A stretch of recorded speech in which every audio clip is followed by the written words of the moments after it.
ஹாய்ங்க. எல்லாருக்கும் பொங்கல் எப்படி போச்சு? எங்களுக்கு ரொம்ப சூப்பராவே போயிடுச்சுங்க.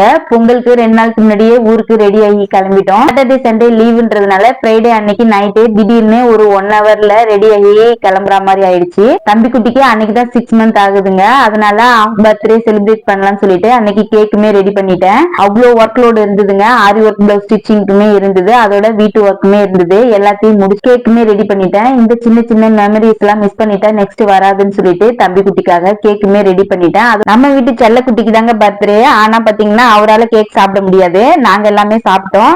பரவாயில்ல, அவர் ஃபர்ஸ்ட் பர்த்டேக்கு சாப்பிட்டு பாரு அப்படி ஊருக்கு போற ஐடியா இருந்ததுனால ப்ரௌனியுமே ரெடி பண்ணிட்டேன். அன்னைக்கு முதல் நாளே பாத்தீங்கன்னா மோத்திச்சூர் லட்டுமே ப்ரிப்பேர் பண்ணி ரெடி பண்ணி வச்சுட்டேன். ஃபர்ஸ்ட் டைம் தாங்க பண்ணிருந்தேன். அவ்வளவு சூப்பரா வந்தது, ரொம்ப டேஸ்டியாவுமே இருந்தது. இது எல்லாத்தையுமே பேக் பண்ணிட்டு தம்பி குட்டிக்கு பர்த்டே செலிப்ரேட் பண்றதுக்காக கேக் மட்டும் ப்ரிப்பேர் பண்ணி வச்சிருந்தேன். டெக்கரேஷன் எதுவுமே பண்ணல. திடீர்னு ஊருக்கு ரெடி ஆனதுனால அதை மட்டும் கட் பண்ணி சாப்பிட்டுட்டு எல்லாத்தையும் பேக் பண்ணி எடுத்துட்டு நைட்டு 10 o'clock இங்க இருந்து ரெடி ஆகி கிளம்பியாச்சு. நெக்ஸ்ட் வீடியோ பாத்தீங்கன்னா பொங்கலுக்கு ஊர்ல இருந்து செலிப்ரேஷன் வீடியோவா பாக்கலாங்க.